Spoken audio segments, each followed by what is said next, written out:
Olá, tudo bem? É um prazer estar com vocês novamente. Mais uma formação do Reflexões Pedagógicas em Arte. Estamos aqui compondo a primeira parte dessa formação, eu e Douglas.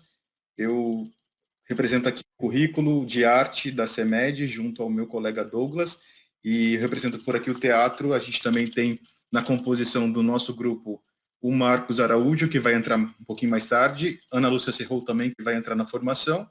E é um prazer estar aqui com vocês. Se quiser falar alguma coisa, Douglas. Pessoal, bom, sejam bem-vindos novamente a mais uma formação. E aí espero que seja de grande proveito para todo mundo aí, que inclusive é um tema que a gente trouxe, né, Matheus? Devido a uma demanda muito grande de todos os professores, inclusive nossa também, a respeito da temática que vai ser abordada hoje com a nossa ilustríssima convidada. É um debate antigo nosso, enquanto professores licenciados em arte, não só da rede, mas do Brasil todo, um debate que se acende agora fortemente para pensar a educação em arte nesses tempos e da temática que nós trouxemos para vocês, junto à professora convidada, que é a professora Simone Abreu, né? Antes de mais nada, eu quero agradecer a disposição da professora, que é a professora lotada na UFMS, Simone Abreu, né? Olá, Professora, professora. Olá, boa tarde. boa Um tarde. prazer estar com vocês.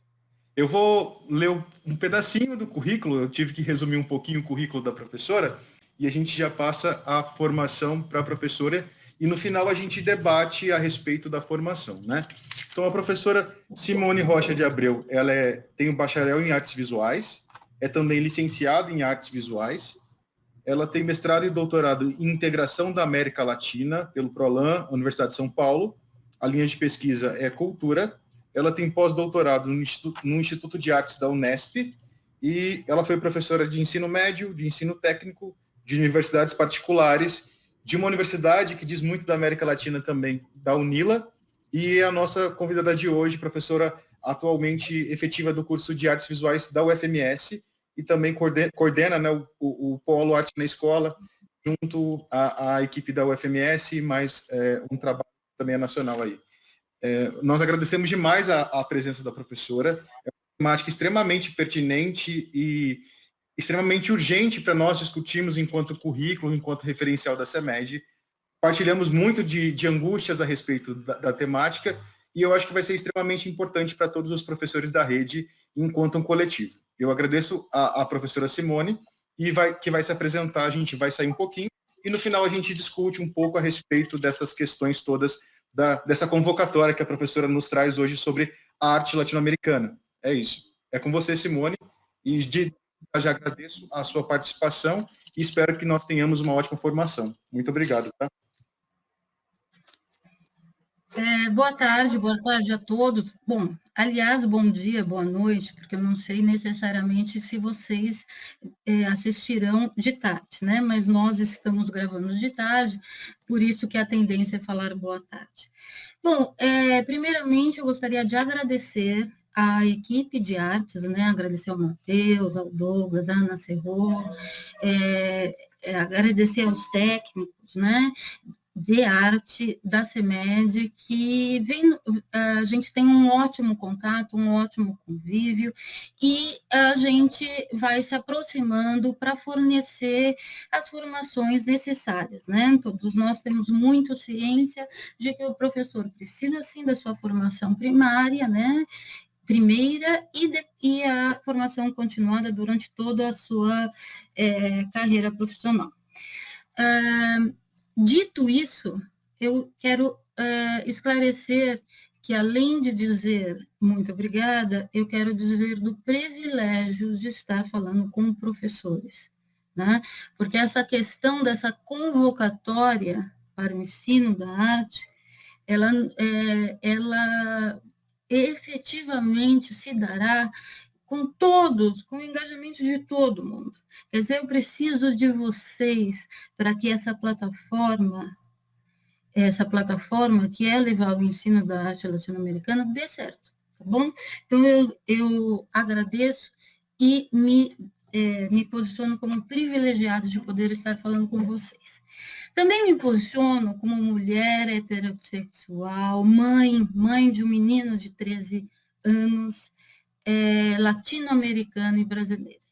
Então, é a partir desse lugar que eu vou falar, né? Que eu vou fazer essa convocatória para o ensino da arte latino-americana.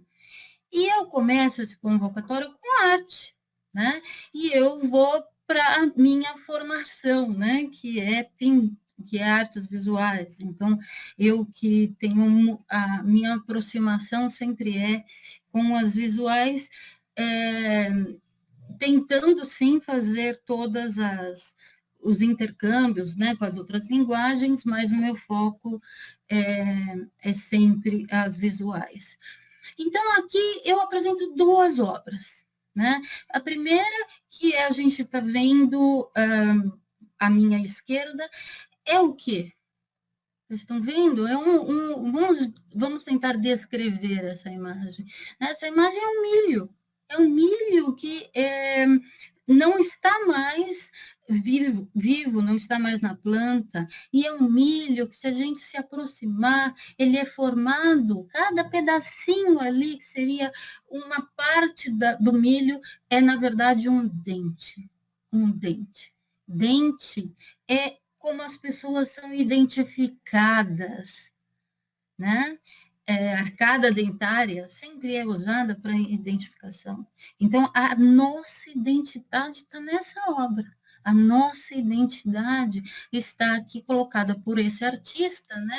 Esse artista que é o Carlos de Bogotá, Carlos Arrias de Bogotá, nos apresenta a nossa identidade como um milho, o nosso dente, a nossa formação como um milho. Vamos ver que essa outra obra que está também projetada no mesmo slide do Pavel Egues também tem milho. Vocês estão observando o milho, né?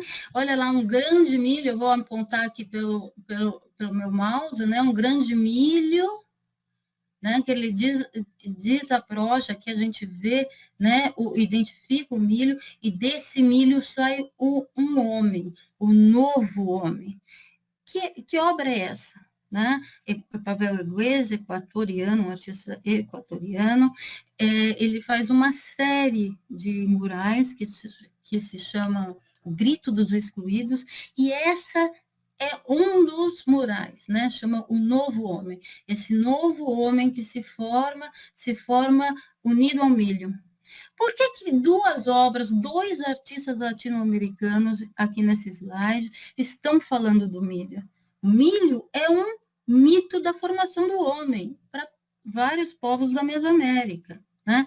Então, a gente está falando de Mesoamérica, a gente está falando ali de uma região grande do que é hoje México, do que é Guatemala, parte da Guatemala, daquela região que é conhecida na história, né, que é chamada uma região da Mesoamérica, né?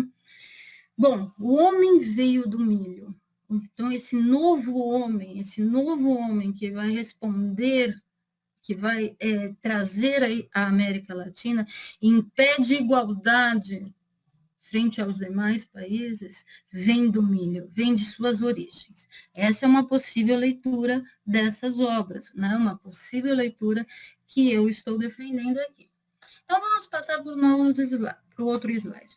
Aqui, outras obras do Pavel Egues, da mesma série Grito dos Excluídos. Aqui na minha esquerda tem a obra A la Resistência, que é uma homenagem ao Chico Mendes. Então, nessa obra, ele dedicou ao Brasil.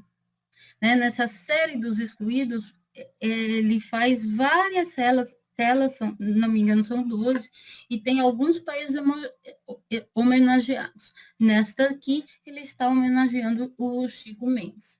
Veja, eu chamo a atenção que tem muito amarelo, muito.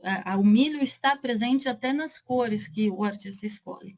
E eu chamo a atenção para essa pomba aqui, olha, que meu mouse está indicando, que é uma pomba formada por mãos. né? Uma leitura possível é que o artista está nos indicando que essa resistência, que é o título da obra, é uma resistência formada por mãos. Nós temos todos que lutar. Do outro lado do slide, ó, o meu mouse já passou para outro mural, tem uma outra obra do Pavel Egues, que se chama A las Madres de la Plaza de Mayo, né? É a obra dedicada à Argentina. Então, que são as Madres de la Plaza, né? Mães que buscam os seus filhos desaparecidos durante a ditadura militar, durante os anos de ditadura militar na Argentina. Então, elas rondam a praça. Por que rondam? Porque na ditadura, 2, 3, 4 não podiam ficar juntos em espaço público. Então, chegava a polícia, geralmente a cavalo, e mandava dispersar. Então, elas nunca param para não configurar um aglomeramento de pessoas e a polícia intimar para separar. Então, elas rondam com as fraldas na cabeça, porque muito das mulheres, né, das mulheres em vida fértil, filha dessas mães que rondam a praça, estavam grávidas. Então, muito dessas mães que rondam a praça sabiam que elas deviam receber netos que nunca foram recebidos, né? Então, existem 2 movimentos na Argentina, um das madres e um das abuelas procurando seus netos. Inclusive, esse movimento é bastante reconhecido internacionalmente e por pressão internacional. Há vários anos, a Argentina também já reconheceu o movimento, e eles vêm conquistando, fazendo várias conquistas. Mais de 400 netos já foram encontrados. Mas vamos em frente. Bom, eu estou falando com professores. Então, o que eu fiz? Primeiro, os 2 primeiros slides, eu abordei arte, e agora eu vou tirar trechos dos nossos referenciais de educação, tá?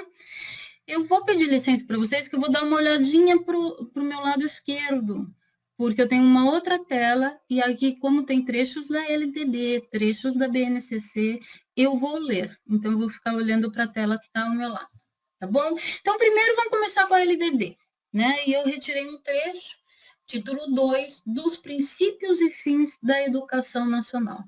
Artigo 2º. A educação, dever da família e do Estado, olha, destaquei em vermelho, hein? Dever do Estado. Vira e mexe, tem gente querendo atualmente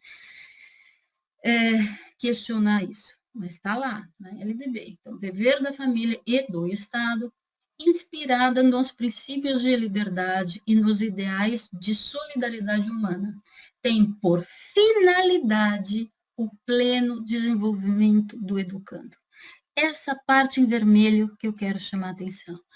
Finalidade da educação é o pleno desenvolvimento do educando. Uau! Pleno. Vamos ver agora a BNCC, tá bom? Então, continuando no slide. Eu retirei 3 trechos da BNCC, né, que tem também esse caráter de falar de um desenvolvimento pleno. Na verdade, eles usam o desenvolvimento integral do indivíduo. Olha lá, BNCC, apresentação, página 5. Com a base, vamos garantir o conjunto de aprendizagens essenciais aos estudantes brasileiros. Seu desenvolvimento integral por meio das 10 competências gerais para a educação básica, apoiando as escolhas necessárias para a concretização dos seus projetos de vida e continuidade dos estudos. Então, em vermelho, destaquei desenvolvimento integral. Página 7 da BNCC. Este documento normativo aplica-se exclusivamente à educação escolar, tal qual define... esqueci como fala esse símbolo, acho que é a linha 1 do artigo 1 da Lei de Diretrizes e Bases da Educação Nacional. E está orientado pelos princípios éticos, políticos e estéticos que visam a formação humana integral e a construção de uma sociedade justa, democrática e inclusiva, com fundamentos nas diretrizes curriculares nacionais de educação básica. Página 14 da LDB. O título da sessão inteira é O Compromisso com a Educação Integral. Gente, se a gente procurar na BNCC, tem mais páginas falando do desenvolvimento integral, da educação integral do indivíduo. Eu aqui destaco 3 momentos. E agora, como a gente está falando com a CEMED, vamos lá no referencial da REME, na parte de linguagens, página 18. A BNCC é o documento norteador no âmbito nacional para a formulação dos currículos dos sistemas e redes de ensino dos estados, Distrito Federal e dos municípios.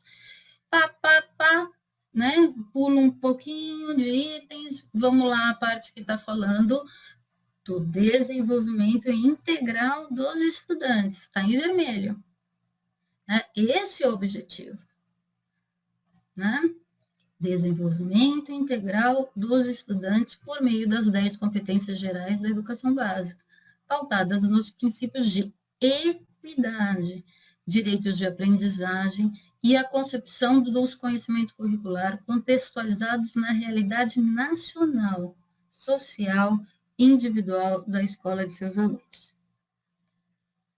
Mais um pouquinho do referencial da REME. A arte presente no currículo da educação infantil, com objetivos de aprendizagem e desenvolvimento, é pensada dentro dos campos da experiência, de modo a propor o desenvolvimento dos conhecimentos a partir das experiências que proporcionem as aprendizagens da área.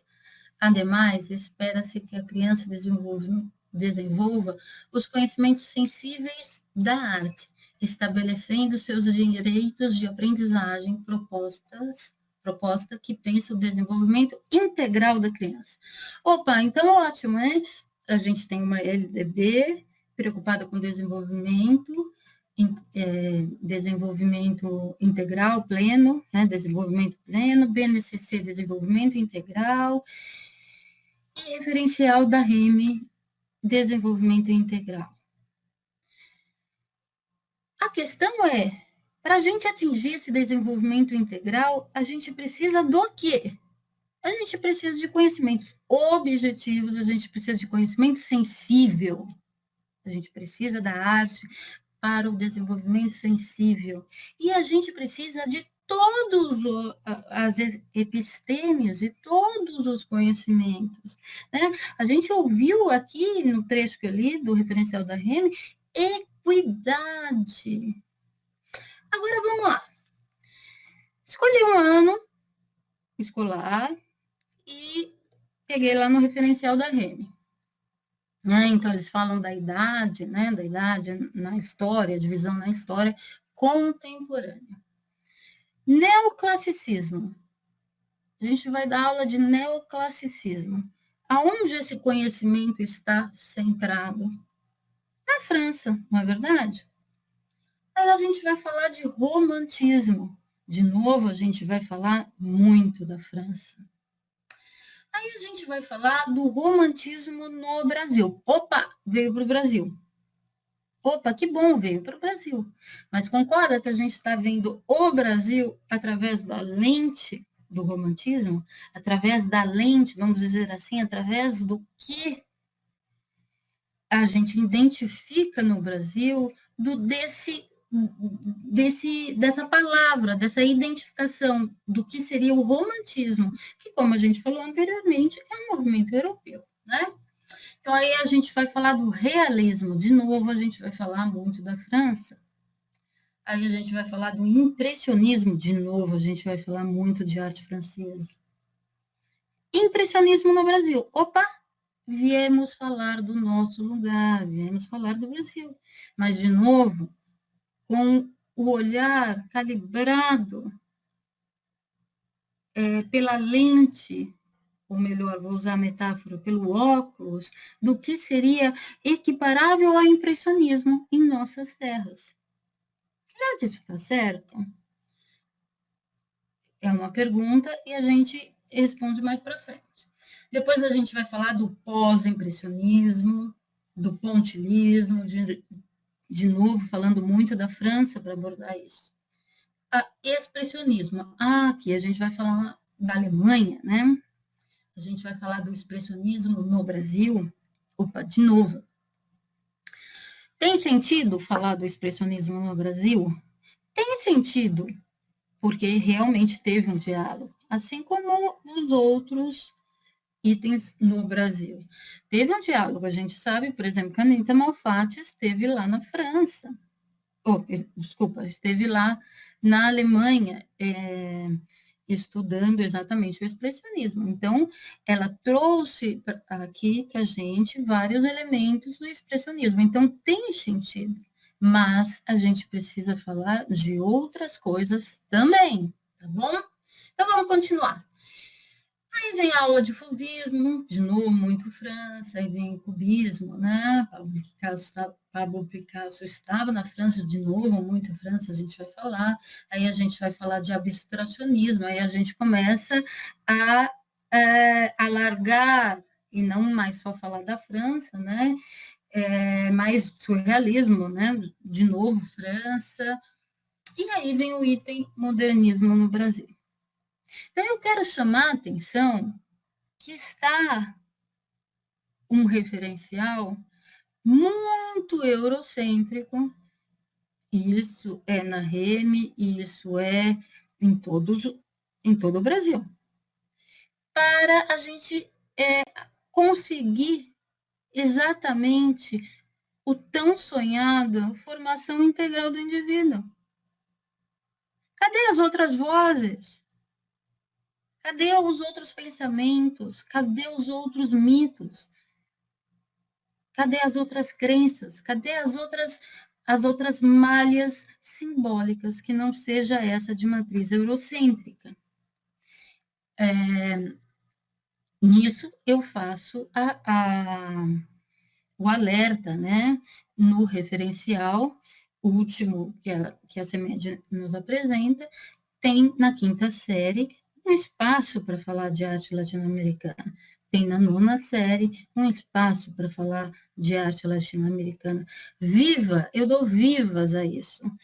Eu saldo isso. E quero mais. Porque, na minha opinião, dá para a gente falar de arte latino-americana sempre. Se a gente tomar o nosso ponto de vista de ver o mundo. Então, é a América Latina e o resto do mundo. Vamos continuar. Bom, isso que eu estou falando, né, eu estou apoiada, por exemplo, no Ruenatia. Né? Ruenatia é um peruano, mas que estabeleceu a sua atividade profissional no México, né? Faleceu no fim do século passado, mas tem um pensamento muito importante, né? E um pensamento que precisa ser revisto, reestudado. Né? Então, ele aqui nos alertou sobre a urgência em redefinir os critérios para as artes visuais na América Latina, né? Na Latinoamérica. O crítico vai além, afirmando que se trata da primeira definição, pois o que tivemos de início foi somente a imposição de modelos gestados numa concepção eurocêntrica. E aí a gente prossegue estudando e a gente tem a nítida, consolida o entendimento, né, de que esta concepção é devido à nossa colonização e às imposições advindas disso. Né? Veja só, uma colonização que formalmente terminou, mas não terminou as consequências disso. E uma delas é a permanência do que o sociólogo Aníbal Quijano vai dizer, um colonialismo do saber, do poder. Né? Colonialidade é o termo que o Aníbal Quijano nos apresenta para isso. Prosseguindo aqui nos slides que eu preparei, eu trouxe mais um trecho do Juan Nacha, está em espanhol, e eu vou fazer uma tradução livre aqui. Né? Então, em sentido estrito, em sentido mais justo, mais apropriadamente, ele fala assim: mais apropriadamente, nos resulta impossível redefinir o que nunca antes definimos de mútuo próprio, né? De mútuo próprio, justamente por nós, né? Na verdade, somente contamos com a ilusão de haver definido as artes. Tocamos-nos hoje, por conseguinte, né? Por consequência, realizar nós mesmos, os latino-americanos. E pela primeira vez, aquelas operações definidoras que outros antes levaram a nosso cabo, em nosso nome, agendando para impor seus resultados como se fossem, como se fossem de nossa própria feita, né? Na verdade, elas seguiram a conveniência de quem nos impôs esses conceitos. E aí eu pulo para um outro teórico, agora brasileiro, né? Frederico Moraes, artista, curador e teórico das artes, que foi curador-chefe da primeira Bienal do Mercosul, que aconteceu em Porto Alegre em 1997. Do catálogo da primeira Bienal, eu retirei este trecho. Desde os tempos da colonização europeia, a principal marca da nossa marginalização é a ausência da América Latina na história da arte universal. Segundo uma perspectiva metropolitana, nós, latino-americanos, estaríamos fadados a ser eternamente uma cultura da repetição.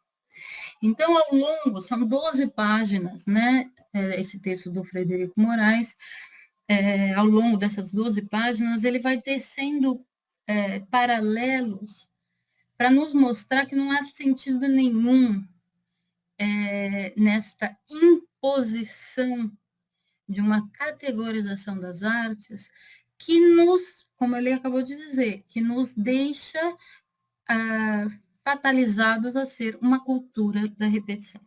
Aqui eu faço uma ressalva, vocês vejam que ele está usando, né?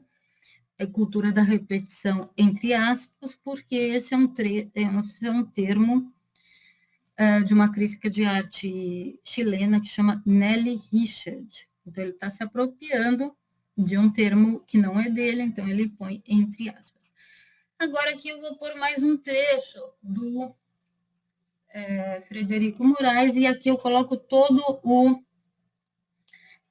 coloco o nome, tá, do texto do catálogo, né? Reescrevendo a história da arte latino-americana. Esse é o nome desse potente texto, que foi o texto de curadoria geral da Bienal. Tá?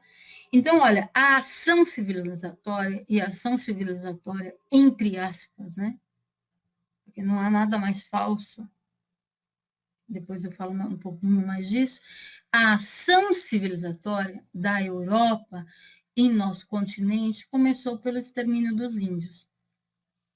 E o deslocamento para o mundo novo entre aspas, percebam, como escravos dos negros africanos. Prosseguiu com as expedições científicas e missões artísticas do século passado. E já nesse século, com a presença rotineira de críticos e historiadores da arte, diretores de museu, galeristas, colecionadores, curadores. Bom, esse trecho tem potências. E eu vou começar a dizer algumas delas. Primeiro, colocar ação civilizatória, entre aspas, colocar mundo novo, entre aspas. Vejam que aqui as aspas, ele não usa como ele usou no trecho passado que eu li. No trecho passado que eu li, cultura da repetição estava entre aspas, porque se tratava de um termo cunhado por outra pessoa, por Nelly Richard. Aqui não, ele põe ação civilizatória entre aspas e novo mundo entre aspas, por ironia. Por ironia. A ação civilizatória da Europa em nosso continente, a gente sabe muito bem que não foi uma ação civilizatória. Essa é a mentira que eles contaram para a gente. Não se trata de uma ação civilizatória.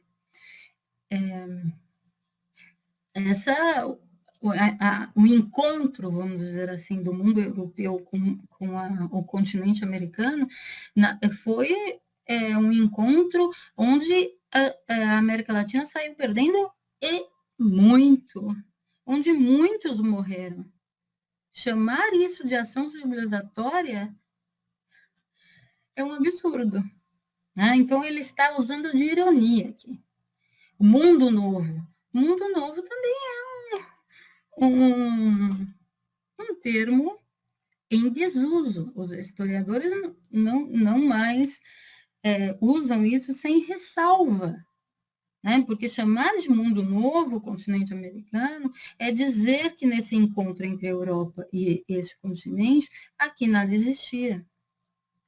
Então, é desprezar os povos originários. Tá? Outra ressalva que eu faço é que ele usa a palavra escravos, né? Quando ele está falando dos negros trazidos num deslocamento forçado para cá, ele chama de escravos. Veja que o texto é 1997, se ele estivesse escrevendo esse texto hoje, ele teria usado escravizados. Digo isso com bastante certeza, né? Por ele ser um intelectual tão importante e tão atualizado, né? Mas o texto, então, é um texto datado, 1997. A última coisa que eu queria chamar a atenção, que eu acho que de um primor,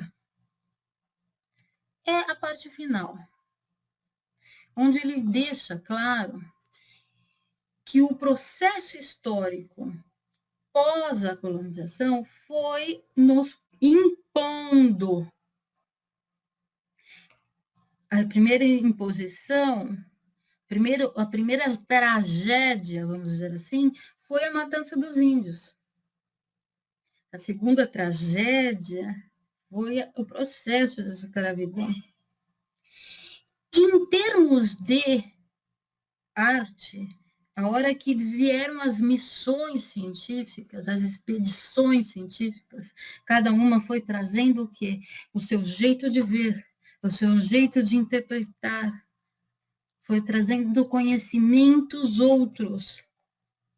Então, vamos dizer que no momento que a colonização começou, no momento que começaram a construir as igrejas, já se estava mudando o imaginário dos povos ameríndios. Né? A gente sabe, está isso nos livros, nos diários do Hernán Cortés, a cada templo azteca da Cidade do México, da atual Cidade do México, ele mandou construir em cima uma igreja católica. Então, quer dizer, o representante azteca passou a ir para o mesmo lugar e não encontrava mais os seus deuses, não encontrava mais o seu templo, o templo que estava acostumado, encontrava um outro jeito de pensar, um outro, que era a Igreja Católica, com seus altares, aonde tem toda uma hierarquização de pessoas, né? Ou seja, quem oferece a igreja, quem financia, o mecenas da igreja, depois os santos, e depois lá em cima, Jesus Cristo. E ele passou a não ter lugar. Então, esse barroco imposto vai ensinando, vai mudando o imaginário, tá? Então, aí ele vai falando das expedições científicas, a gente lembra do século XIX inteiro, cheio de artistas viajantes aqui no Brasil, e nos outros países da América Latina, como Rugendas, por exemplo, como Thomas Zender, como Franz Post, como Eckhout, trazendo o seu jeito de olhar. Missão artística, as missões que vão formar as academias de arte, que vão ser na América Latina, assim como no Brasil, é o primeiro lugar de ensino formal de arte. E já nesse século, aí cheguei ao primor, que eu acredito que é a parte mais primorosa desse parágrafo, e já nesse século, com a presença rotineira de críticos, de historiadores da arte, de diretores de museu, de galeristas, de historiadores, de colecionadores, que vão fazer, o galerista que vai fazer na sua galeria, ou o curador que vai fazer no museu brasileiro, uma exposição só com impressionistas franceses, ou só com o Renascimento, ou seja, nós, pessoas que estamos fazendo arte, que estamos pensando arte, que estamos ensinando arte, também temos que ficar extremamente atentos no nosso dia a dia, se a gente está pondo todos os saberes, se estamos levando para os nossos alunos todos os saberes, se estamos ofertando a pluralidade de saberes e de pensamentos para os nossos alunos. E não reforçando somente os conhecimentos eurocentrados, ok? Então, vamos lá. Olha lá, e chegamos ao Tom Garcia, né? Um artista muito importante nesse ponto de virada. Né? Então, se a gente estuda os modernismos latino-americanos, a gente vai ver em diversos países manifestos de uma outra forma de pensar. Se a gente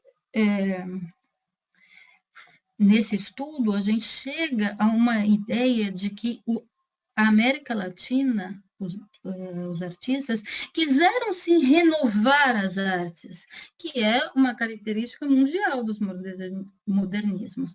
Mas, aqui na América Latina, este pensamento de fazer diferente, uma nova forma de fazer arte, vai ser mesclado com uma forma de resgate identitário, de resgate de um passado e de um passado antes do colonizador.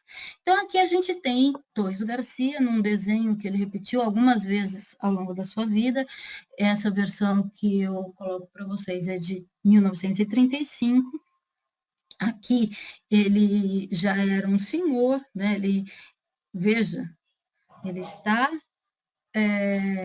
ele fez o que o artista do século XX na América Latina fazia. O que é? Se destaca no seu país de origem e vai e ganha uma bolsa para ir estudar fora. Esse ir estudar fora tinha um caráter de aperfeiçoamento fora, e esse fora era ir para a Europa. Então, Torres Garcia vai de início para a Espanha, porque, né, eles mandam exatamente se aperfeiçoar no ex-colonizador. Ele vai para a Espanha, mas ele não fica só na Espanha, ele também vai para os Estados Unidos, ele também circula pela Europa, e ele retorna já um senhor para Montevidéu, se não me engano, 60 anos, ou próximo dos 60 anos. Quando ele retorna, ele percebe, cadê a identidade uruguaia no que se está fazendo no Uruguai? E ele começa a refletir nisso, nessa identidade. Então, aí ele elabora inúmeros pensamentos sobre isso e intitula esses pensamentos de Escola do Sul, Escuela del Sur. Para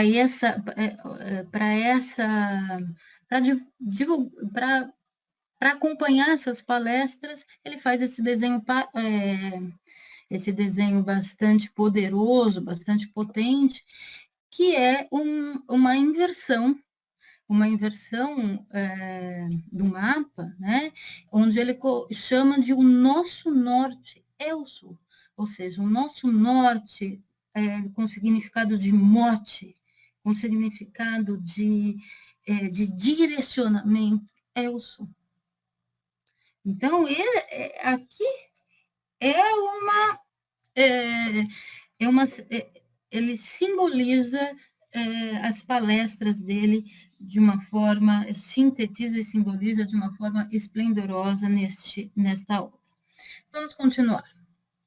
Então, o sociólogo Aníbal Quijano, ele vai nos trazer contribuições bastante importantes para pensar no que ele conceitua como colonialidade. O que é isso? A colonização acabou, mas a colonização e o processo que vivemos traz uma série de condicionantes que vão fazendo com que persista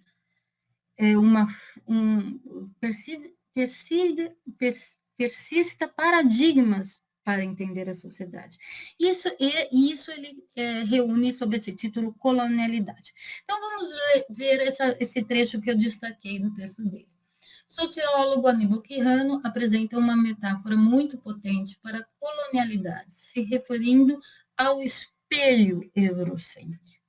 Abre aspas. É o tempo de aprendermos a nos libertar do espelho eurocêntrico, onde a nossa imagem é sempre necessariamente distorcida. É tempo, enfim, de deixar de ser o que nós não somos. Então, a gente precisa de um outro espelho. A gente não pode continuar com esse espelho eurocêntrico. Então, veja que o Aníbal Quijano aqui está falando de identidade. Então, eu falo, levar arte latino-americana para a nossa sala de aula, colocar este item no ensino de arte é identitário, é ajudar o seu aluno a se encontrar como brasileiro e como latino-americano, porque é isso que ele é. E não oferecer para o seu aluno somente esse espelho eurocêntrico, no qual a nossa imagem vai ser sempre necessariamente distorcida. E aí eu trago Eduardo Galeano, que é um autor também aqui da América Latina, já falecido, mas que nos deixou uma obra muito importante, né? Então, aí ele fala identidade. O que é identidade? Aí eu leio exatamente o trecho dele, abre aspas. Somos, enfim, o que sabemos para transformar o que somos.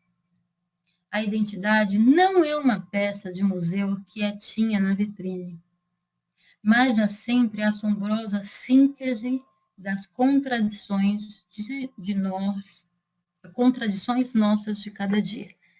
Tá? Fecha aspas. O que ele acabou de dizer? A gente não vai procurar a identidade brasileira e a identidade latino-americana lá, somente no índio, de lá de 1500. Porque nós não somos somente aquilo. Nós somos todo o processo histórico desde lá. Então, com isso eu quero dizer, vamos pensar em termos de arte, com isso eu quero dizer que a gente não pode ignorar que a gente teve essas expedições científicas que vieram para cá e trouxeram um jeito de olhar o Brasil, né? Que são os tais artistas viajantes, né? E como eles representaram o Brasil. A gente não pode ignorar a missão francesa que veio aqui e trouxe o neoclassicismo e fez a gente aprender. A gente não pode ignorar os diálogos com o cubismo, com o surrealismo, ou seja, a gente não pode ignorar os conhecimentos que esse processo histórico foi nos impondo com mais ou menos violência, mas foi nos impondo. A gente não pode ignorar, mas a gente também não pode ignorar que somos muito mais do que a soma dessas imposições. Então, a gente tem que sim parar e entender cada vez mais o que foram esses povos originários e como eles estão hoje em dia. Olha lá, se é para falar de espelho, se é para falar de um espelho nosso, a gente tem a Frida Kahlo aqui, que é uma das artistas que eu estudei bastante e coleciono as fotografias dela se olhando no espelho. Ela tem muitas fotografias se olhando no espelho. Essa artista, não só nessas fotos, que muito provavelmente eu acredito que ela tenha tido influência nas tomadas fotográficas, mas também no que ela pintou, ela se procura a si mesma o tempo inteiro. Ela procura a identidade o tempo inteiro e elabora essa identidade mexicana, essa identidade latino-americana. Bom, e aí vamos aqui com outro artista falar do Cícero Dias. Olha só o que ele traz nessa obra imensa, hein? 12 metros. Eu vi o mundo. E ele começava no Recife. Então, meus caros professores, por que falar da América Latina? Por que falar da arte latino-americana? Porque você tem que ajudar o seu aluno a construir a sua visão de mundo, a construir aquela educação integral que a BNCC fala, que a Remy, em seu referencial, falou. Desenvolvimento integral. E a identidade faz parte desse desenvolvimento integral. É a partir do local aonde ele está que ele vai ver o mundo. E o Cícero Dias nos ensinou isso, né? Nos ensina nessa obra. Eu vi o mundo. E ele começava no Recife. Ele começava no lugar onde eu nasci, no lugar onde eu me constituí como indivíduo. É a partir daqui que eu olho o mundo. É isso que me influencia. Então, onde está o seu aluno? Aonde está? Em Campo Grande? Em Campo Grande, no Brasil, na América Latina. Ele tem que conhecer a América Latina.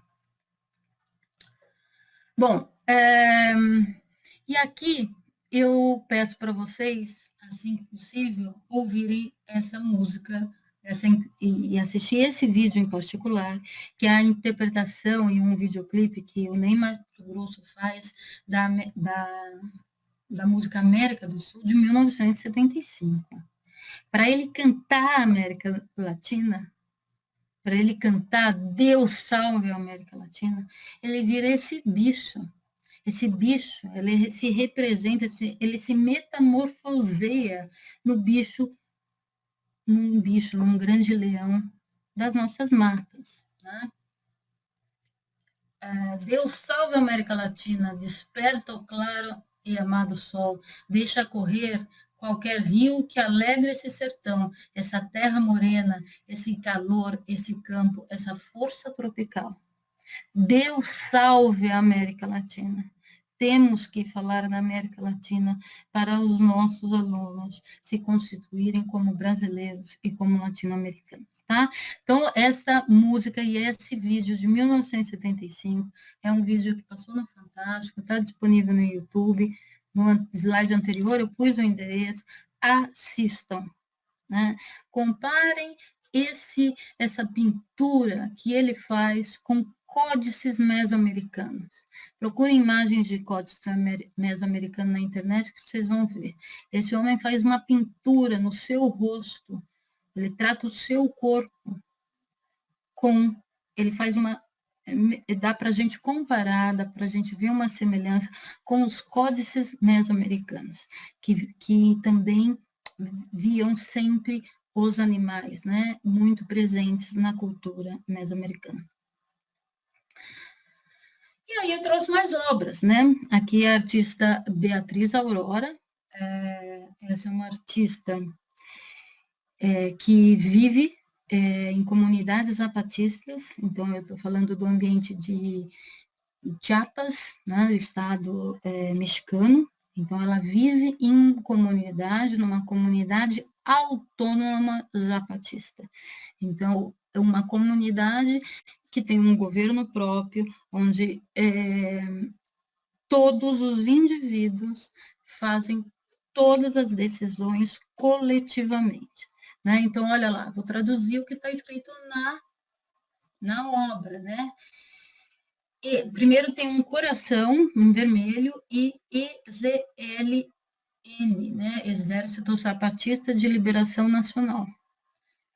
Embaixo, outro México nasce abaixo e na direção da esquerda. Então, outro México, outro mundo é possível, outra possibilidade de México nasce desde abaixo, desde as classes sociais menos favorecidas e com direcionamento à esquerda. Então, é uma artista que totalmente aderida ao movimento zapatista de liberação nacional por um autogoverno, um governo autônomo, né?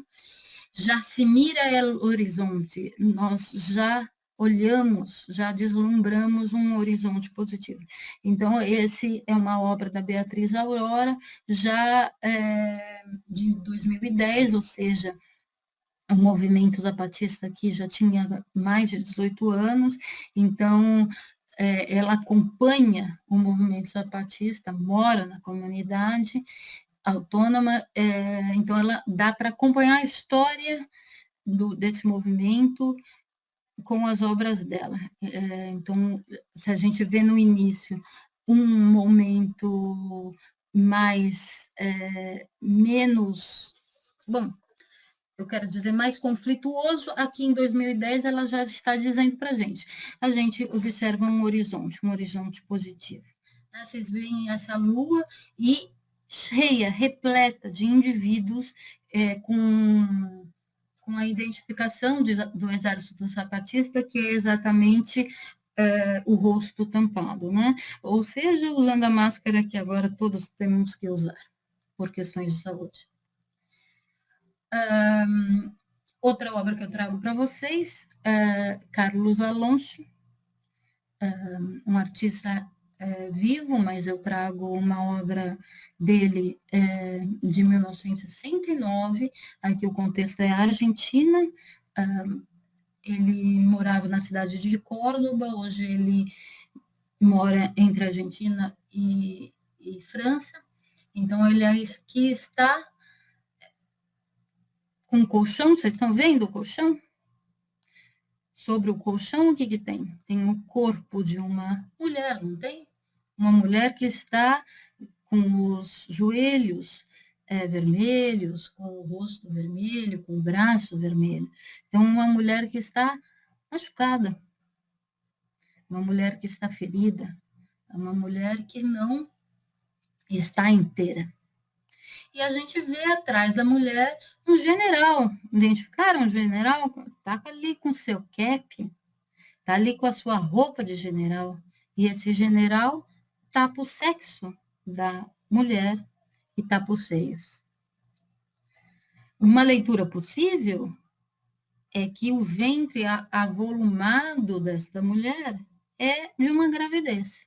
E ele, ao tapar o sexo, está impedindo que esse neném, que essa novidade que é representada por um neném, saia e ganhe o espaço. Se a obra chama censura, eu digo que uma leitura possível é que desse ventre avolumado, saia a notícia, saia a denúncia da ditadura, saia a denúncia desses ferimentos, saia a denúncia das atrocidades cometidas na ditadura. Veja que esse general está ao lado de um membro da igreja. A gente que sabe pela história que a igreja na Argentina teve os seus entrelaçamentos com os ditadores. Tá bom? Então, veja só. Se para um desenvolvimento integral temos que pensar na identidade dos nossos alunos, temos que falar de outras epistemes, como falar de identidade, como falar se o nosso referencial for só eurocêntrico? Por isso é que eu faço essa convocatória. Vamos falar de América Latina na sala de aula. Eu já estou me encerrando, né, nesse primeiro momento, mas aqui eu trago outro artista, João Sebastião da Costa, né, já falecido, mas aqui desenvolveu a sua produção artística ali em Cuiabá, né, Mato Grosso, e ele traz a sua obra Frida e Eu. Veja só, veja aquelas imagens, lembra daquelas imagens do Ney Mato Grosso, que eu acabei de mostrar, cantando sobre a América Latina, transformado em bicho, transformado em animal, transformado na mesma onça que a gente vê aqui, o João Sebastião da Costa pintando sobre os cabelos da Frida, que é a mesma figuração que ele trata a si mesmo, né? Porque eu acredito, eu faço a leitura de que aquela figura em segundo plano seja ele, mesmo vendo as outras obras desse artista, João Sebastião da Costa, que ele sempre se coloca como onça, como bicho. Então, veja que Frida e Eu, esse título reforça que aquele é o seu autorretrato. Frida e eu temos algo em comum. Frida e eu temos a presença do animal.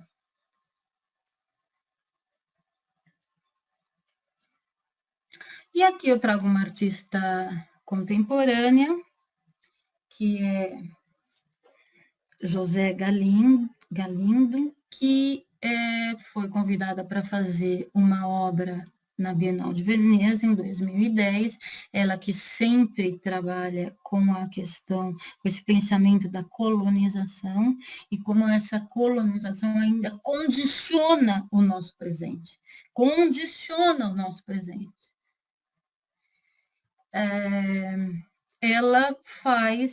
Ela ganha, então, da Bienal, né, já que ela vai representar o seu país, a Guatemala, na Bienal de Veneza, ela ganha uma quantidade de recurso financeiro. Com esse recurso financeiro, ela contrata a dentista na Guatemala para obturar seus dentes. Veja que nas primeiras fotos, hein, dentes perfeitos, hein? Sem problemas. Para fazer obturações de ouro, portanto, ouro guatemalteco. Ela viaja para Veneza e, em Veneza, contrata outro dentista para retirar o ouro. E apresenta essas obturações como obras de arte, né, na Bienal. Enfim, ela chama a obra de Osaki. Então, é uma obra que nos fala o quê? Nos mostra que ainda a Europa está extraindo coisas na América Latina. Extraindo coisas. Às vezes cérebros que vão trabalhar na Europa, às vezes ouro, às vezes vida, às vezes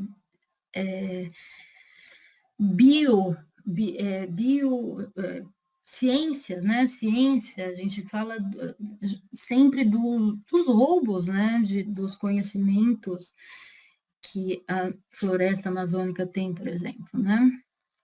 É muito interessante que essa artista ganha pela representação da Guatemala, ela ganha o prêmio, né, da Bienal de Veneza. E como uma forma, inclusive, de questionar, ela que é sempre questionadora, de questionar todo o circuito de arte, o circuito legitimador de arte, ela faz um leilão e ela vende esse leão de ouro, dizendo para a Bienal de Veneza, tá vendo? Eu vou fazer outra coisa com dinheiro, isso virou dinheiro.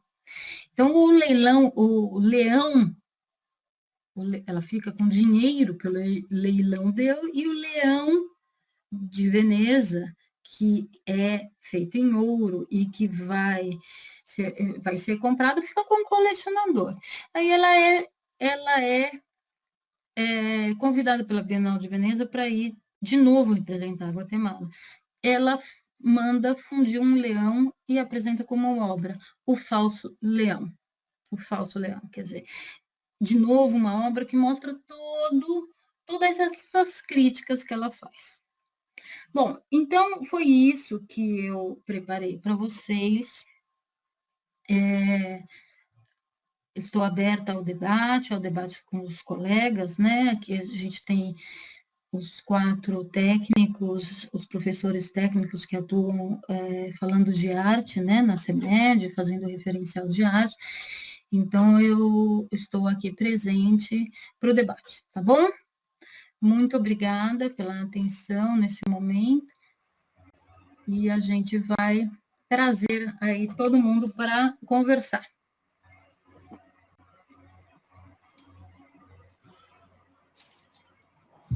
Obrigado, Simone. Fico muito feliz pela sua fala e extremamente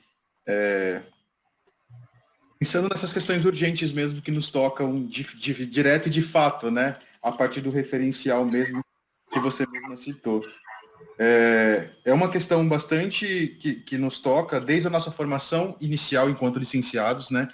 Então, enquanto professor também da universidade, é uma autocrítica nessa formação também, a respeito de como os professores são formados nessa perspectiva eurocentrada, a partir das perspectivas. O que a gente sabe ensinar também, né, desse processo, e eu acho que nos toca bastante nesse processo de reformulação, que passa tanto na educação básica quanto no ensino superior, de como é importante repensar essa questão da identidade, né?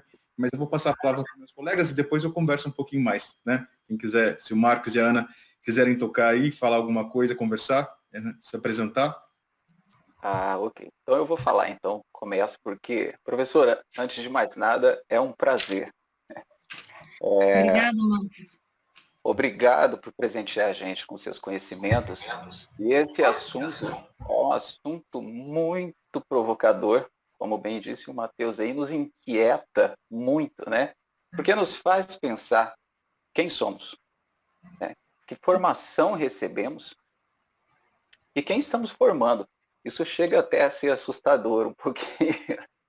E aí, com base nisso, eu pergunto para a senhora assim, sabendo que o ensino da arte latino-americana envolve muitos desafios, né? Entre eles, a angústia por materiais, e a senhora já deve ter ouvido muito isso nas suas lives, né? Essa busca por materiais. Questões curriculares, como a senhora bem expôs, fronteiras políticas, ideológicas e religiosas, né? Que a gente sabe. Será que isso não gera uma certa insegurança no professor na hora de trabalhar com esses saberes, né?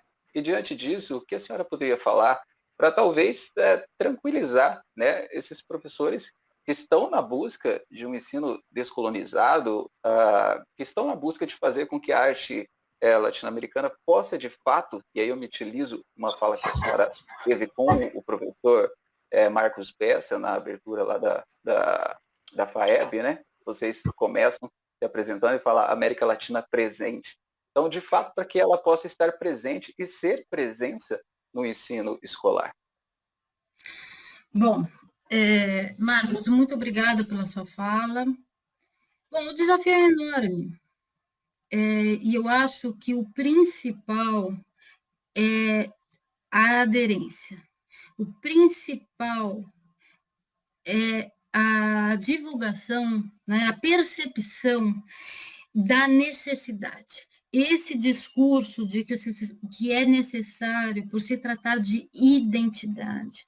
Nós temos que deixar claro para os nossos professores que se trata de um imenso jogo de poder. E o fato da América Latina estar ausente do diálogo, do currículo, é sim para preservar a América Latina num lugar de periferia. E se a gente quer fortalecer o indivíduo e que esse indivíduo se perceba no centro da sua identidade, do seu estar no mundo, o professor precisa trabalhar a América Latina e o professor vai estar aderido a partir do momento que ele perceber esse jogo de poder. E esse jogo de poder que define o conhecimento, que define o saber, que define o livro que vai ser lido e que define o currículo da universidade. Então, como a gente vai trabalhar? A gente tem que trabalhar nas fissuras. Esse é um termo da Katharine Walsh, não é um termo meu, né? Uma professora que trabalha com pedagogias decoloniais faz bastante tempo. Então, é abrir fissuras, como a fissura do 5º ano, que vocês abriram, né, da REM, no 5º e no 9º ano. Eu agora me aproveito dessa fissura para arrombar e tornar essa fissura um buraco que se estenda por todos os anos, né? Para mim, a escola tinha que se assumir como latino-americana em todos os níveis. Educação, e isso eu estou falando de educação infantil, ensino fundamental, estou falando do ensino médio e estou falando da universidade. Estou falando da universidade. Então, eu acho que a aderência do professor, ela precisa necessariamente iniciar com a percepção de que é uma disputa de poder. E como a gente vai quebrar esse ciclo? A gente vai quebrar esse ciclo dando a nossa contribuição. Eu na minha aula, eu na minha palestra, eu no meu livro, vocês ao fazer o referencial, vocês ao fazerem formação continuada de professor, o professor, cada professor em cada sala de aula. Temos que ocupar as fissuras possíveis. Ok, muito obrigado, professora. Professora, oi, Ana. Menina, eu me senti extremamente envergonhada, porque nesse processo que a gente está agora, nós pensamos nessa construção desse documento, de colocar arte latina, mas é tão mais profundo, quando eu te ouço falar, que é desafiador mesmo, porque eu fazendo o caderno base para as escolas agora, de artes visuais nos povos ameríndios, eu trouxe um bimestre inteiro para falar sobre os povos maias, astecas e os incas. E eu me aprofundei nesse estudo. Eu fiquei encantada e desencantada, porque o discurso que nós não temos acesso a materiais, a literatura sobre a arte latina, se esvazia. Se esvazia porque a base não é essa. A base está no que você acabou de falar, de reconhecer a nossa identidade. Porque hoje nós conversando antes da nossa reunião aqui, eu e os meninos, a gente nem se reconhece como latino. A gente acha que a gente é de Portugal, né? Então, esse processo, professora, ele então tem que iniciar de um nível mais micro. Seria assim, a partir da nossa arte regional, campograndense, para que aconteça na escola? Bom, um caminho muito importante para você ser decolonial é falar do seu contexto, é falar do seu entorno. Então, por exemplo, agora vai ter aquela exposição no MASP da Conceição dos Bugres, né?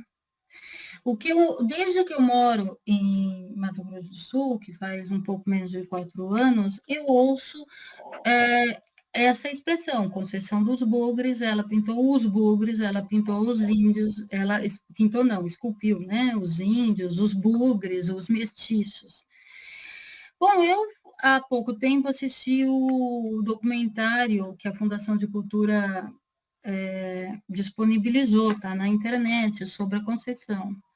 Ela fala ali no momento, vieram aqui e falaram que isso é bugre. Eu faço homens. Então, o que é isso? É o olhar de outra pessoa que foi ali e viu alguma coisa na obra dela. Provavelmente, alguém já com muitos conceitos acadêmicos, alguém já com muito olhar eurocêntrico, uma formação bem eurocêntrica, para olhar e julgar como artesanato ou arte popular, enfim, e dizer, isso são bugres, isso não são homens. Isso não é o jeito dela, Verônica. Olha que, veja só, é isso que a gente tem que começar a desconstruir. É pensar de outra maneira. É pensar que até os nossos conceitos, não só o que é romantismo, não só o que é impressionismo, não só os ismos da história da arte, mas os próprios conceitos do que é arte e do que a gente valora na arte, são eurocentrados. E a gente precisa estar alerta e ir desconstruindo. Na verdade, eu gosto muito de veio as palavras de uma teórica que eu gosto muito e eu vou falar. Ela chama Zuma Palermo, professora emérita na Universidade de Salta, noroeste da Argentina.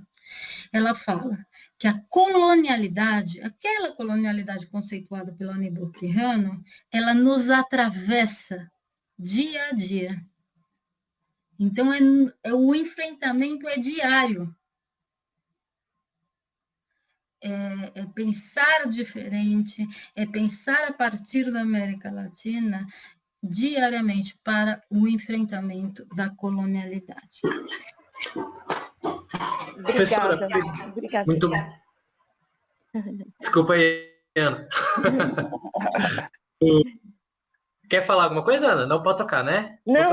Não, pode tocar. Pegando um gancho disso que você disse para a gente agora, e da questão que a Ana levantou também, qual que é a sensação que eu tenho? Primeiro que eu acho importante falar para todos os professores que estão presentes, né? Que acho que a professora Simone, ela traz muitos exemplos da linguagem das artes visuais, né? Só que a questão não é a linguagem que a gente está levando aquilo, é o modo que estamos levando isso para a sala de aula e como estamos tratando isso como conhecimento ou não, ou estamos ignorando, né? Então, assim, a fala da professora foi voltada para as visuais, mas eu espero e quero que todos os professores entendam de todas as linguagens que é sobre o conceito por trás disso, não necessariamente sobre a linguagem, né? E aí, o que eu acho interessante de pensar, e aí acho que é até um pouco redundante o que eu vou dizer, devido à pergunta da Ana, né? Mas eu vou acabar falando de novo, assim. Professora, o caminho para a gente chegar... Primeiro que existe um abismo muito grande, né?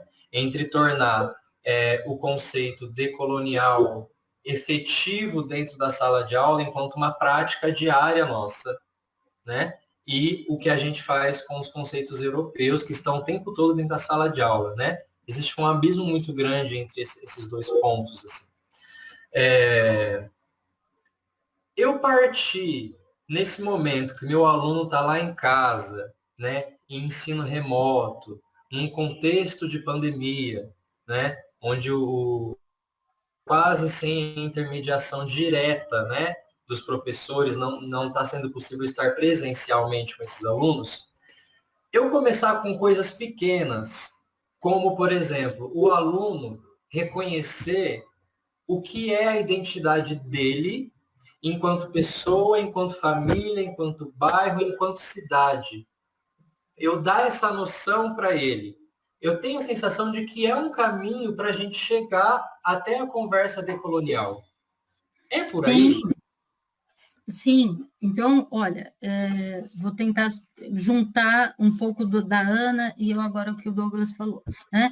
Falando do seu entorno é um jeito poderosíssimo de você ser decolonial, porque é exatamente isso, né? Ser decolonial é falar do seu ponto de vista. E o Aníbal Quijano tece todo o pensamento para a América Latina toda. Mas se a gente for ler todos esses pedagogos decoloniais, como Catarina Walsh e Zuma Palermo, sabe como que eles começam o livro? Elas, né? Começam o livro fazendo um prefácio para o Paulo Freire. A gente está falando do Paulo Freire. O pensamento do contexto texto é muito importante, né? O modernismo, como eu falei, é um momento potente onde os artistas começam a pensar, tecer um pensamento de pensar a partir do sul. É o que eu tentei fazer trazendo o Torres Garcia, né? Ali eles estão falando o quê? Eles estão buscando a modernidade, um jeito novo de fazer arte, mas procurando o que é próprio. O que é próprio? Na sua sala de aula de arte, se você procurar o que é próprio, você vai estar, sim, fazendo uma fissura, uma abertura. É uma forma muito poderosa de atingir a decolonialidade, sim, buscar o próprio. Tá? E buscar o próprio, tentando a todo momento não aplicar um pensamento eurocêntrico. Né? Então, é apresentar a conceito dos bugs, olha, eu voltando para as artes visuais, é a minha formação, né? Todo mundo faz, todo mundo vai para a sua área. Então, é apresentar a conceito dos bugs, questionando, é bugre mesmo? É bugre mesmo? O que é essa mulher fazendo? O que é essa mulher fazendo um homem? Do jeito que ela faz, e o Rodin construindo uma escultura em bronze. Primeiro em gesso, depois mandando fundir em bronze. Também são constituições de corpos humanos. Né? Então, é necessário existir um processo, né? Não é necessariamente eu pegar um artista latino-americano e colocar dentro da sala de aula. Não é só isso. Né? Eu preciso traçar um caminho plano, como você falou, né? Ótima conclusão, Douglas. A gente não faz nada bem feito em educação só com conteúdo. Então, não é. A Remy não quer, eu não quero que a gente só mostre um catálogo de arte latino-americana na sala de aula. Não. Isso tem um sentido, isso tem um sentido. E qual é o sentido? É o sentido que está escrito na REME, que está na BNCC, que está na LDB, para o desenvolvimento integral do indivíduo. A gente quer desenvolver integralmente o indivíduo, precisamos de todos os saberes, precisamos desenvolver o indivíduo integralmente. Isso é a parte sensível do indivíduo. Olha a arte aí, o que a arte pode fazer. Isso é ele se constituir como um indivíduo centro do seu saber. Gente, se a gente consegue fazer isso, esse aluno vai para tudo quanto é exame por aí e vai fazer muito bem o Enem, qualquer coisa, porque o que mais eu ouço falar também é o seguinte, me criticam falando assim, olha, professora, mas a gente ia ficar colocando só esses artistas latino-americanos, na hora do vestibular ou na hora do Enem, vai cair o Pablo Picasso. Só que aí vai cair o Pablo Picasso numa concepção que perde para ele um raciocínio que o aluno que conseguiu atingir o desenvolvimento integral dá um nó e resolve a questão facilmente. Então, a gente precisa pensar no que está lá, desenvolvimento integral. E não vai ser excluindo epistemes, seja ela dos povos ameríndios, seja dos nossos vizinhos latino-americanos, seja dos africanos, né, que estiveram tão presentes aqui nesse processo de escravidão, seja né, toda a pluralidade que nós temos tem que estar presente na sala de aula.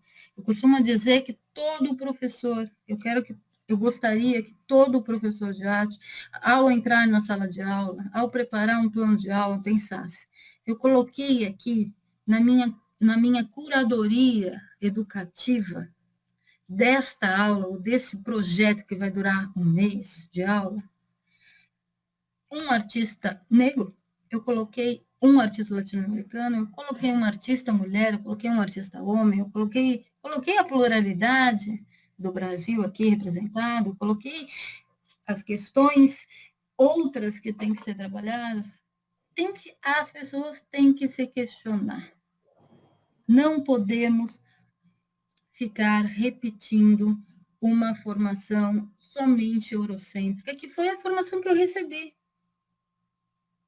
Eu, que era aluna da educação básica ainda na ditadura, e que fiz faculdade, a Faculdade de Artes, que eu fiz duas, né? Primeiro eu tive uma outra aventura na área de ciências biológicas, mas depois eu fui para as artes, e essa minha segunda aventura na graduação foi já nos anos 2000, no começo dos anos 2000. Tive uma formação no Instituto de Artes da Unesp absolutamente eurocêntrica. Hoje não está mais. Então, isso é muito importante, a gente ir caminhando, ir abrindo as fissuras na nossa sala de aula, que seria o nosso microambiente, onde todo professor tem que ter uma atitude política, e para essa atitude política é necessário pensar, precisamos pluralizar o pensamento, precisamos estender, precisamos quebrar a colonialidade do saber. E aí a gente tem que militar em outras instâncias, que são por exemplo, a militância do referencial curricular, no qual vocês 4 trabalharam. Então, abriram a fissura ali, a fissura que a gente vai agora arrombar. E aí tem que militar em outras instâncias. Estou eu militando na UFMS, já tem uma disciplina. Esse ano eu mudo o currículo de novo da UFMS, vou querer mais uma disciplina. A gente vai militando. Fala, Matheus. Eu acho que a fala do Douglas foi de extrema importância para nós refletirmos, inclusive, sobre as linguagens, né? Em tom de especificidade mesmo, obviamente que a sua formação em artes visuais, mas a gente se vê nesse processo também, mesmo que você representou com obras nas artes visuais, acho de extrema pertinência para nós do teatro, da dança, da música, pensar esses processos de desconstrução, né? Felizmente, nesse currículo, assim, apesar de não haver uma totalidade, mas nós conseguimos efetivar muita coisa falando de América do Sul e América Latina, por exemplo, em teatro. No 6º ano, a gente fala até a gente joga com a questão do processo, dessa questão pré-colombiana, e depois a gente coloca povos originários, porque aí a gente coloca essas duas visões que foram nos colocadas, né? Porque se a gente coloca pré-colombiano, me parece que a divisão histórica do país, da América Latina, passa por Cristóvão Colombo, como se não existisse coisa anterior mais importante que isso, né? E aí tem essas questões. Conseguimos colocar teatro na América do Sul contemporâneo, teatro brasileiro no 8º e 9º ano, história do teatro brasileiro, cena contemporânea, etc. Em boa parte dos anos, principalmente no Fundamental 2. E aí, nessas pesquisas nossas, a gente foi descobrindo, criando esses cadernos, o Douglas também fez bastante isso, a Ana Lúcia, o Marcos, nós fomos lapidando. E eu sei que de visuais é um pouco mais de material, assim, pesquisando eu observo que tem um pouco mais de material, mas a gente encontrou muita coisa que a gente nunca ouviu falar, por exemplo, num processo de formação, né? Existe um grupo de comediantes incas dentro do processo de teatro na cultura inca, né? E a gente não sabia. E aí eram subdivididos em áreas, tinha uma comédia mais rasgada para a população em geral e tinha um pouco mais voltada para a tragédia ali, no que a gente entende por tragédia, né, no caso. Então, existiu várias formações a respeito da arte em geral, não só das artes visuais, né, das questões de pintura, escultura, etc., mas na área cênica, na área musical, a gente tinha bastante coisas que foram apagadas com essas construções de igrejas, né, por exemplo, no México, você falou dessas construções em cima dessa cidade asteca ali. Né? E como a gente minimiza, enquanto ser latino-americano, os nossos próprios processos e a nossa visão de mundo enquanto ser latino-americano. Né? Eu estava falando a gente fez uma live entre a gente para a gente conversar sobre essas questões algumas vezes, e principalmente hoje para falar contigo a respeito disso, olhando para as pirâmides astecas e as maias lá no México, nós sempre diminuímos a dimensão que é aquilo, né? As pessoas não conhecem no Brasil a dimensão que são aquelas cidades astecas e maias e outras culturas também que passaram por ali. A gente também, às vezes, só centraliza nos incas, nos astecas e maias, existe uma população imensa, outros grupos, outros povos, e estudando as questões da América Latina aqui e da América do Sul e do Brasil, nós descobrimos várias vertentes de teatro e dança, o Douglas pode falar da dança, na área de cultura ameríndia, né, nessa questão. E eu acho importante a gente tocar nesse assunto de como foi importante sua fala para as 4 linguagens, não tirando a condição que é você falar da sua área de formação, obviamente, porque isso é condicionante para a gente enquanto formação, mas como foi importante para mim refletir ainda mais sobre esses processos e da gente encontrar maiores fissuras no processo educacional aqui na REME. Eu agradeço demais. E se você quiser falar um pouquinho disso, da nossa própria visão, porque eu acho que está em torno da identidade, né? Eu vi uma pesquisa há um tempinho atrás, que falava que o brasileiro não se acha latino-americano, ele não se considera latino-americano porque não fala espanhol, né? Isso é um mecanismo para a gente pensar, inclusive, no diálogo entre nós aqui, né? Matheus, eu agradeço a sua fala e o que eu trouxe hoje está mais baseado na convocatória mesmo. Quer dizer, é convencer que a coisa é importante, que falar da América Latina é importante, que mudar o referencial de Europa para a América Latina é extremamente importante para a constituição da nossa identidade. E aí, advém daí que isso é importante para a dança, que isso é importante para o teatro, isso é importante para as 4 linguagens, né? Aí, os meus exemplos são da minha formação. O que você falou, né, da identidade? O brasileiro não se considera, né? Veja só, isso tudo é fruto da colonialidade. Isso é fruto dos condicionantes que foram nos impondo parâmetros sempre eurocêntricos. Por exemplo, Rio de Janeiro, século XIX, vai reformar a cidade? Vai reformar? Aquilo virou Paris. Aquilo começou a ter confeitarias, como tem Paris, né? Você vai ver o Teatro Municipal, qual é a inspiração? A inspiração é a ópera de Paris. Então, ao longo dos séculos, né, esses condicionantes já não mais na colonização formal, mas essas imposições durante esse processo histórico foram nos colocando uma identidade que busca mais uma aproximação com os Estados Unidos atualmente, mas também com a Europa, e não com os nossos vizinhos, né? Então, esse é um problema, e um problema a ser combatido, Bom, agora, falando sobre isso, eu não penso em outra coisa a não ser Bacurau. A gente viu lá os 2 personagens que se identificaram com aquelas pessoas que atiravam e matavam e brincavam na cidade de Bacurau e matavam as pessoas, foram na hora que eles se identificaram. Não, mas a gente não é como eles. A gente é como vocês. Na hora eles ganharam bala.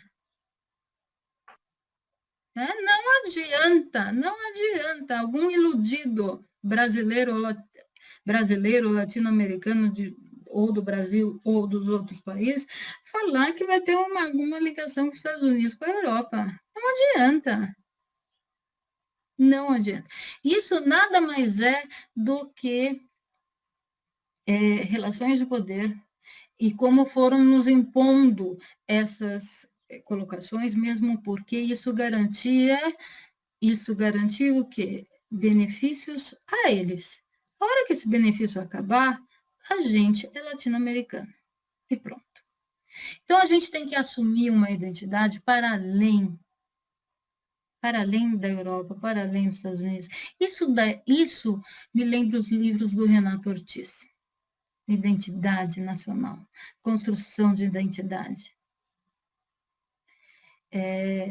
Como essa construção é complicada no processo brasileiro. A gente tem que parar, nós professores precisamos, em todos os níveis escolares, parar e pensar nisso para fazer diferente, porque senão o ciclo continua.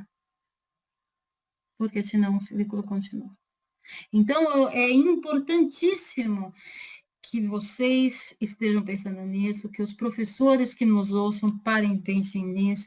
É importantíssimo que em cada aula, que em cada sala de aula, apareça a fissura. apareça a oportunidade de fazer diferente.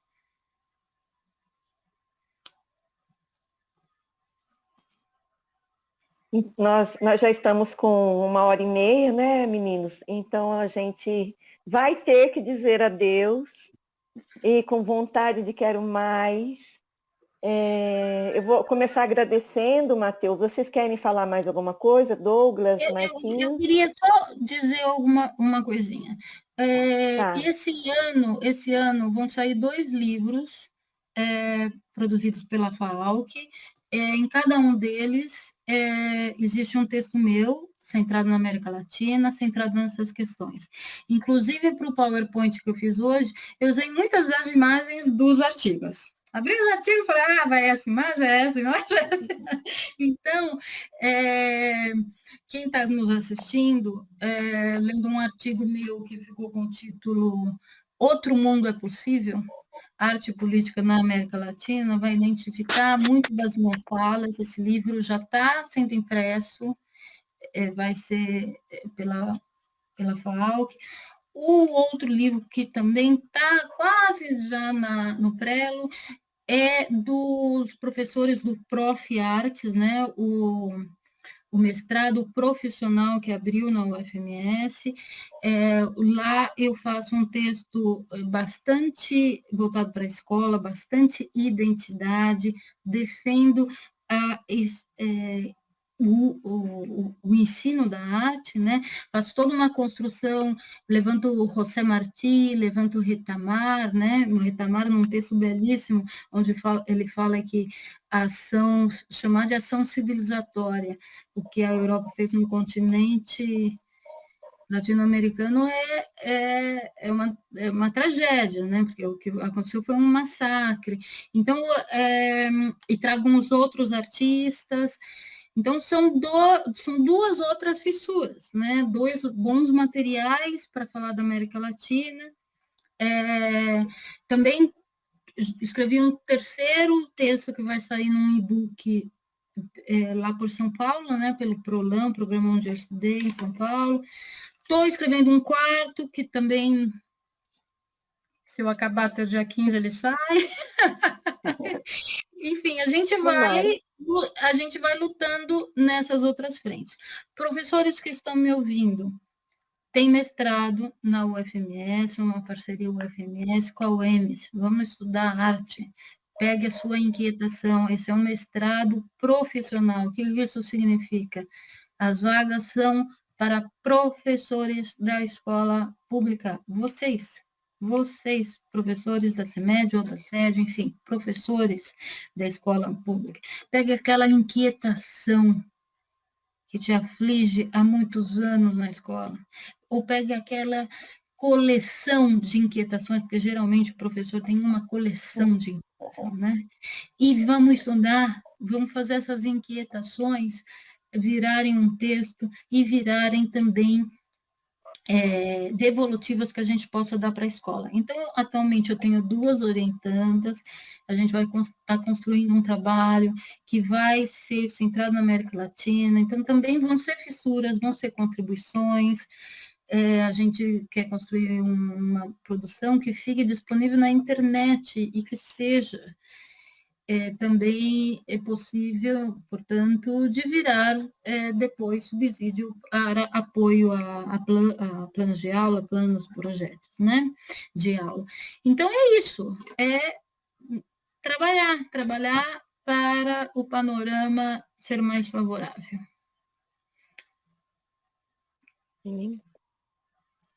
Ana, quer falar? Não, já encerrei, só já agradeci, obrigada mais uma vez. Simone, parceiro. Muito obrigado pela disponibilidade, Simone, a gente agradece demais. Quem sabe um dia a gente volte aqui na formação para falar de uma arte nossa, né, para a gente não mais adjetivar a arte latino-americana, para se entender como arte, né? A gente até conversou, discutiu hoje bastante a respeito disso, de quando a gente vai visitar um museu fora, é sempre adjetivado, arte americana, parece que é menor mesmo, nesse sentido, que nos colocam enquanto colonizados, né?